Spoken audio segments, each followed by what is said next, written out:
एक मित्र का प्रश्न है, hello sir, how to get access to your YouTube videos, let me know, thanks. I want to understand more about observer is observed.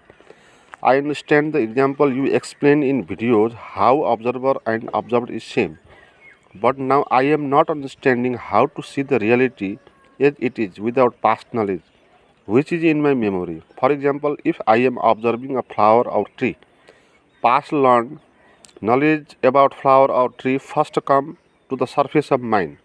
I want to understand how to see the real without the interference of memory, how to get free from non things in mind. Thank you. तो इस प्रश्न में आपने observer is observed को अच्छे से समझा तो है, मगर प्रैक्टिकली समझा नहीं है। थ्योरिकली आपने समझा है, तो प्रैक्टिकली इस बात को समझना है पहले। फिर उसके बाद without past knowledge, without memory, जैसी है कोई भी सत्य जैसा है वैसा ही आप कैसे देख पाएंगे उसकी बात करेंगे। ऑब्जर्वर इज ऑब्जर्व्ड का अर्थ क्या है? जो भी आप देखते हो और सुनते हो या अनुभव करते हो, तो इसमें दो बात हो गया, एक ऑब्जर्वर हो गया, एक ऑब्जर्व्ड हो गया। ऑब्जर्वर यानी आप जो महसूस करते हो, देखते हो या सुनते हो या स्पर्श का अनुभव करते हो, वो अनुभोक्ता, जो अनुभव करता है वो अनुभोक्ता है ऑब्जर्वर।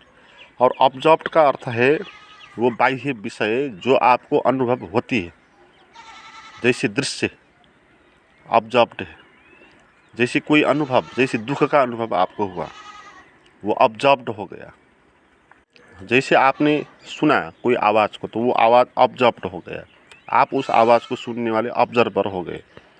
तो ये कैटेगरी जो दो है, इसमें हम जीते हैं और हम इसमें इल्यूजन में होते हैं। एक वो इल्यूजन क्या है? Observer is observed. नहीं, the observer and observed are different. ये दोनों अलग अलग हमको लगता है, ये इल्यूजन, मगर ये दोनों अलग नहीं है।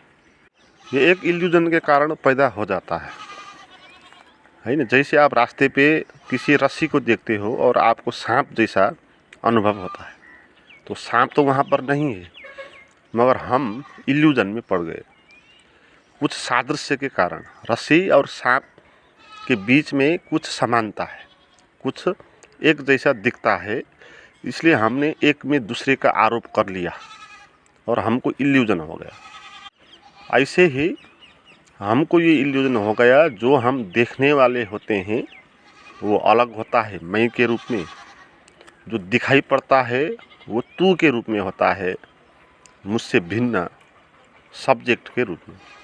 सब्जेक्ट और ऑब्जेक्ट, ये दो बात।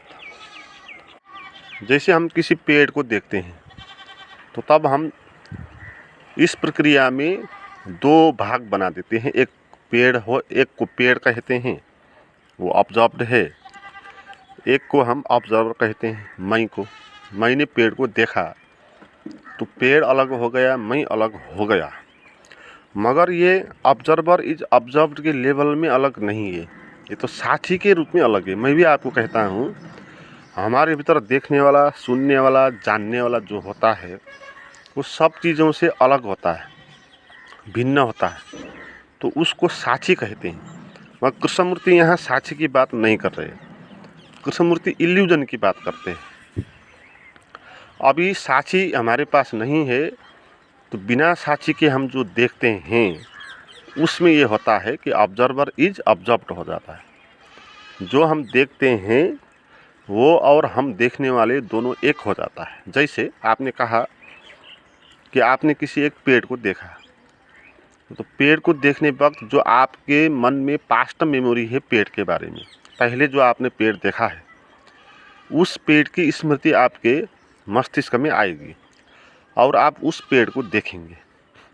तो ऑब्जर्वर इज ऑब्जर्व्ड कैसे हुआ कि आपने जिस पेड़ को देखा, उस पेड़ को आपने देखा ही नहीं, आपने उस पेड़ को देखा जो आपके मेमोरी में है, आपके जो मन में पहले देखा हुआ जो पेड़ है उसकी जो स्मृति है, उसको निकाल के आप उसी के आधार पर देख रहे हो, या उसका चश्मा लगा के आप देख रहे हो। तो बाहर का जो पेड़ है जैसा वो आप देख नहीं रहे हो, आप उसके बारे में जो आपकी स्मृति है, जो चित्र है, उसको निकाल के उसको देख रहे हो। तो क्या हो गया, आपने पेड़ को देखा ही नहीं, आपने खुद को ही देखा, खुद के विचारों को ही देखा, खुद की स्मृति को ही देखा। तो इसलिए कहा ऑब्जर्व इज ऑब्जर्व। इसलिए कहा जो आप बाहर पेड़ देखते हो वो, और जो आप भीतर देखने वाले हो वो, दर्शक जो आप हो वो, और जो बाहर दृश्य है वो, दोनों एक है। ये कैसे हो गया, क्योंकि आपने वो जो वास्तविक है पेड़ उसको तो देखा ही नहीं, आपने जो आपके मन में स्मृति में जो खड़ा हुआ चित्र है पेड़ का उसको आपने देखा। तो जो आपने इस मन में देखा हुआ चित्र है वही बाहर का पेड़ के रूप में आप देख रहे हो, इसलिए दो बात अलग नहीं हुआ। इसलिए हर एक आदमी फ़र्क देखेंगे। एक ही पेड़ है बाहर, एक आदमी किसी एक रूप से देखेगा, दूसरा आदमी दूसरे तरीके से देखेगा। एक को लग सकता है पेड़ बहुत सुंदर है, शांत है, एक को लग सकता है पेड़ बहुत कुरूप है, विकराल है। आपने फूल को देखा और 5 लोगों ने फूल को देखा, मगर फूल जैसा है वैसा कोई भी देखेगा नहीं। हर एक लोग फूल के बारे में जो उनके मन में स्मृति है, जो धारणा है, उसी के बारे में देखेंगे। कोई एक आदमी फूल को देखेगा तो वो उसमें देख सकता है कि फूल को मैं लेकर आऊं और किसी मंदिर में चढ़ा दूं, तो इस तरह वो देख सकता है। दूसरा कोई आदमी होगा वो इस तरह देख सकता है, फूल को लेकर आऊं और किसी प्रेमिका को दे दूं। तीसरा कोई देख सकता है जैसे कि फूल उसके लिए कुछ है ही नहीं। चौथा इस तरह देख सकता है कि फूल क्या सुंदर है, कितना सुंदर है। कोई दूसरा व्यापारी है फूल का, तो वो फूल को देखेगा तो उसको खरीदने का, बेचने का मन में विचार आएगा उसका। तो फूल तो एक ही है, 5 लोग अलग अलग फूल को देखेंगे। तो उन्होंने फूल को क्या देखा, उन्होंने फूल को देखा ही नहीं, अपने मन में जो फूल के बारे में धारणा है उसी धारणा को देखा। इसलिए कहा ऑब्जर्वर इज ऑब्जर्व। इसलिए कहा जो आप देखने वाले हो वही आप देखते हो, वो और दृश्य अलग नहीं होता है। दृश्य तो बाहर का एक माध्यम होता है, आप उसमें खुद का ही विचार डालते हो। तो वो विचार जो है वही है, आप वही है, दृश्य भी वही है, आप दृश्य दर्शक भी वही है। तो एक ही बात है, आप उसी एक चीज़ को देखते हो, मगर आपको लगता है कि पेड़ कुछ अलग है, मैं कुछ अलग हूँ, है। तो आपने जो प्रश्न पूछा है, without past knowledge which is in my memory, जो हमारे मन में स्मृति है तो उसको निकाल के हम जैसा का तैसा कैसे देखें, ये महत्वपूर्ण बात है। इसको हम अगर देख पाएँ तो ही हम साक्षी को देखेंगे। ऑब्जर्वर और ऑब्जर्व दोनों नहीं रहेंगे, जहाँ वहाँ साक्षी रहेगा, और साक्षी में ही आप जैसा है वैसा ही देख पाएंगे। शून्य है संसार, तो आप शून्य का अनुभव करेंगे। किसी पेड़ को देखेंगे तो आपके मन में ये पेड़ है ये विचार भी नहीं आएगा, हरा है ये विचार भी नहीं आएगा, अच्छा है ये विचार भी नहीं आएगा, बुरा है नहीं आएगा, मेरा है ये भी नहीं आएगा, तेरा है ये भी नहीं आएगा, कोई भी व्याख्या नहीं आएगा। जैसा फूल है, जैसा पेड़ है, ऐसा ही दिखाई देगा। तो वो साक्षी उसी को कहते हैं, और उसमें आपके भीतर कोई ऑब्जर्वर बैठा हुआ नहीं है, आपके भीतर कोई स्मृति नहीं बनेगी, आप जैसा है वैसा ही देख लेंगे। तो without interference of memory, how to get free from known things in mind. तो माइंड में जो नॉन थिंग्स है उसको हटा के जैसा का तैसा देखने के लिए आपको साक्षी का अभ्यास करना आवश्यक होगा। तो साक्षी का सूत्र आपको ये कहता है, आप ऑब्जर्वर को भी देखो, साथ ही साथ आप ऑब्जर्व्ड को भी देखो। आप पेड़ को भी देखो और आपके मन में जो पेड़ के बारे में चलते हुए विचार है उसको भी देखो। दोनों को ही आप देखो, आप साक्षी हो जाओ। साक्षी का अर्थ है कोई तीसरा।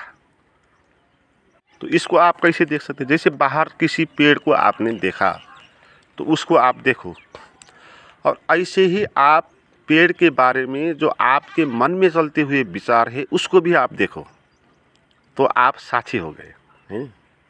नॉर्मली हम किसी चीज़ को देखते हैं मगर उसके बारे में जो हमारे मन में थॉट्स चलते हैं उस थॉट्स को देखते नहीं हैं, मगर देखना चाहिए थॉट्स को भी, क्योंकि जो हम देखते हैं वो सत्य होता नहीं है, वो थॉट्स ही सत्य होता है।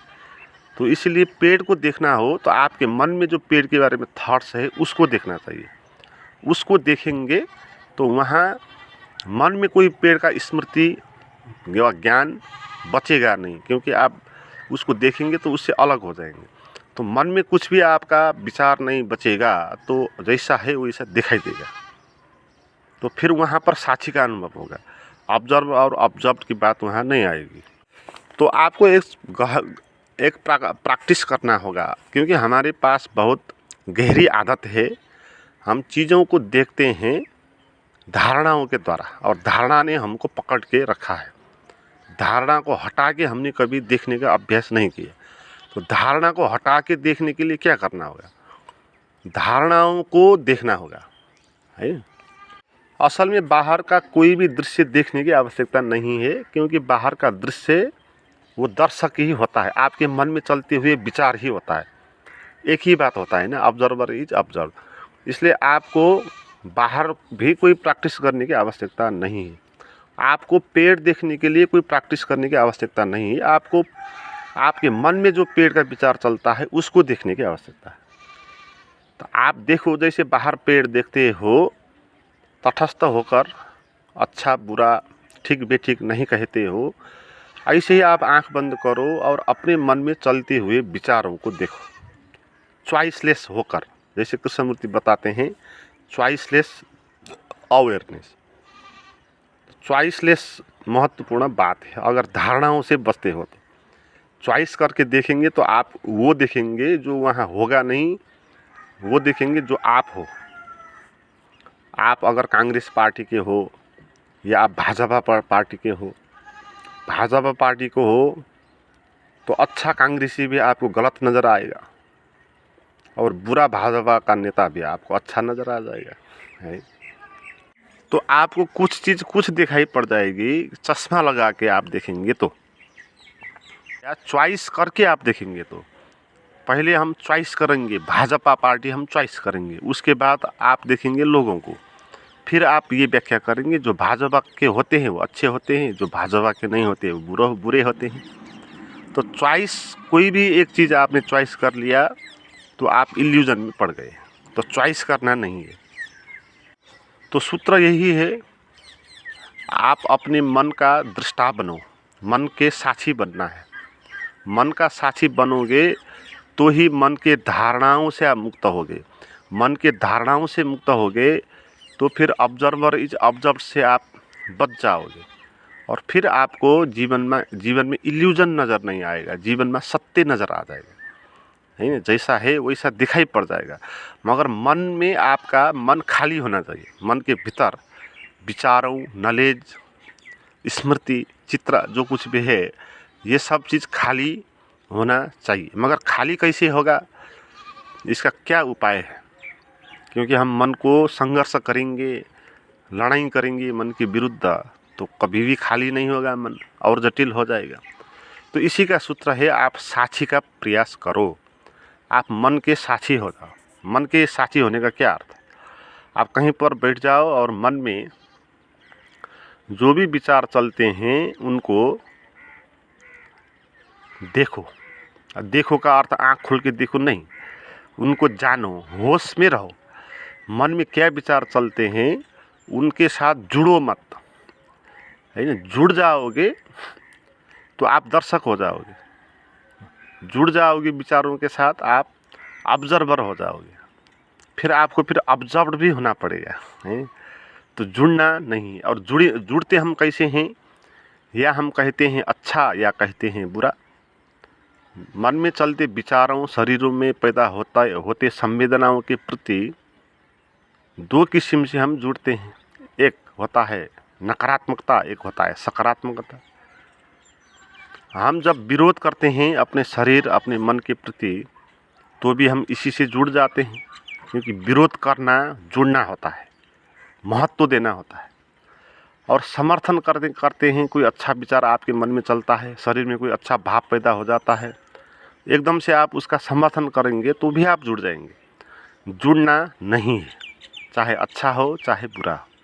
साक्षी के लिए न कोई अच्छा होता है न कोई बुरा होता है। साक्षी के आगे आप चाहे एक फूल को रख दो, चाहे एक दुर्गंध को रख दो, साक्षी को कुछ फर्क पड़ेगा नहीं। साक्षी नहीं कहेगा कि फूल को आहा क्या सुंदर है, और दुर्गंध को ये नहीं कहेगा यह क्या विकृत है, कुरूपता है? मगर ऑब्जर्वर कहेगा, ऑब्जर्वर आपका जो है वो फूल को देखेगा तो कहेगा आहा क्या मज़ा आया, और दुर्गंध को देखेगा क्या कुरूपता है। साक्षी ऐसा नहीं कहे, क्योंकि साक्षी को कोई मतलब नहीं कि दृश्य क्या है ना। साक्षी तो उस दृश्य से अलग है ना, मतलब दर्शक जो है वो दृश्य से अलग होता नहीं, उसी में चिपका हुआ होता है। जो ऑब्जर्वर होता है वो ऑब्जर्वर ही होता है, उसी के साथ चिपका हुआ होता है। इसलिए जो कुछ भी दृश्य हो आता है जाता है वो उस ऑब्जर्वर को प्रभावित कर देता है। हम निराश हो जाएंगे, कुछ गलत समाचार आ गया तो उससे प्रभावित हो जाएंगे, कुछ अच्छे समाचार आ गया तो खुश हो जाएंगे। जो भी बाहर संसार में जो कुछ भी चलेगा उससे हम प्रभावित होते रहेंगे। साक्षी अगर होंगे तो आप प्रभावित नहीं होंगे, क्योंकि साक्षी के आयाम ही भिन्न है। तो जब आप मन के साक्षी बनोगे, यानी मन में जो विचार चलेंगे उनको आप न अच्छा कहेंगे न बुरा कहेंगे, आप चुपचाप उनको देखेंगे। ऐसे देखेंगे जैसे आप नदी के किनारे बैठे हो और नदी बह रही है, आप चुपचाप देख रहे हो, आप नदी नहीं हो, है। जैसे आप सड़क के किनारे बैठे हो और वहाँ से बहुत सारी गाड़ी, कार इत्यादि निकल रहे। एक गाड़ी आई, दूसरी गाड़ी आई, तीसरी आई, ठेला आया, आदमी आया, जानवर आया, तो वहाँ आप चुपचाप देखते हो और वहाँ आप व्याख्या नहीं करते। ऐसा नहीं कहते कि ये ट्रक क्यों आया, ये नहीं आना चाहिए था, ये कार क्यों आया, वाह ये कार कितना अच्छा है, आहा हा, इस तरह आप कहेंगे नहीं, है। क्योंकि कहने का कोई मतलब नहीं है, क्योंकि आप हो ही नहीं ये सब। ये आ रहे हैं जा रहे हैं, आपका कुछ लेना देना ही नहीं है। तो विरोध करने का भी कोई प्रयोजन नहीं है और समर्थन करने का भी कोई प्रयोजन नहीं। तो ऐसे आप आंख बंद करके अपने मन में चलते विचारों के, वहाँ भी काला विचार आएगा, गोरा विचार आएगा, अच्छा विचार आएगा, बुरा आएगा, दुख पीड़ा का अनुभव आएगा, कभी कभी सुख का अनुभव आएगा। तो यहाँ भी आप ये नहीं कहेंगे, व्याख्या नहीं करेंगे, जज नहीं बनेंगे। तो उनको आने देंगे, जाने देंगे। चुपचाप आप शांत भाव में उनसे दूरी बनाएंगे और उनको देखेंगे। तो आप ऑब्जर्वर अब नहीं रहे, आप अब साक्षी हो गए। ऑब्जर्वर और साक्षी में ये फ़र्क है।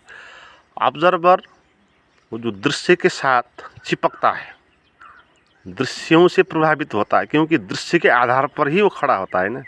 इसलिए कहा ऑब्जर्वर इज ऑब्जर्व, वो दोनों एक ही होता है।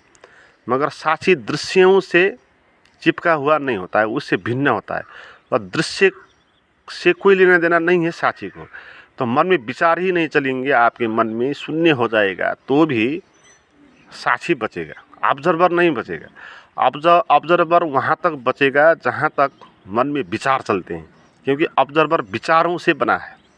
ऑब्जर्वर वास्तविक नहीं है ना। ऑब्जर्वर का अर्थ होता है मैं, देखने वाला, सुनने वाला, जानने वाला। और जो मैं का धारणा है वो थॉट से ही निर्मित है, वो वास्तविक नहीं है। इसलिए जब तक थॉट चलते हैं मन में तब तक ऑब्जर्वर भी होता है, और जो देखता है वो खुद को ही देखता है। ऑब्जर्वर ऑब्जर्वर ही होता है। मगर जब मन के विचार रुक जाएंगे कभी कभी, तो वहाँ ऑब्जर्वर भी विदा हो जाएगा। आप देखना कभी भी मन में चलते विचार जब शांत हो जाते हैं तो आपके भीतर कुछ भी बचता नहीं, जिसको आप मैं कह सकते हैं, जिसको आप ऑब्जर्वर कह सकते हैं। कुछ भी बचता नहीं, शून्य आकाश जैसा होता है। आप एक शून्य आकाश जैसे हो जाते हो, आर पार खुला, एक बोध के रूप में, हूँ के रूप में तो आप अनुभव करते हो अपने को, मगर थॉट्स के रूप में अनुभव नहीं करते। तो इसलिए साक्षी को विचार आवश्यक नहीं होता। तो जब विचार रुक जाता है तब साक्षी पैदा होता है, जब विचार चलता है तब ऑब्जर्वर पैदा होता है। तो विचारों के साथ साक्षी होना ये कला है। बाहर पेड़ को जैसे हम देखते हैं तटस्थ रूप से, कोई लेना देना नहीं है, न अच्छा कहने का कोई मतलब है, न बुरा कहने का कोई मतलब है। ऐसे ही मन में चलते विचारों के प्रति भी न अच्छा कहने का कोई मतलब है, न बुरा कहने का कोई मतलब।